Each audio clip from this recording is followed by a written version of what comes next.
Hey, paisanos, what I have here is this 42-inch Litex Unknown ceiling fan, whatever this thing's named.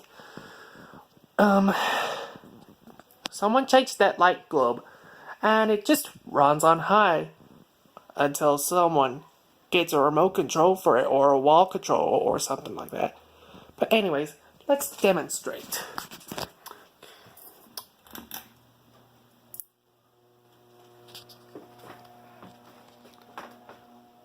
Yep, it just runs on high and off.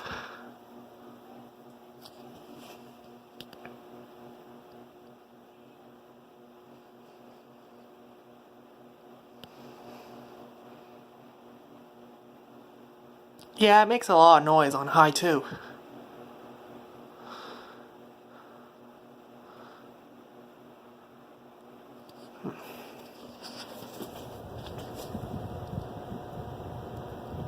And it wobbles a little bit.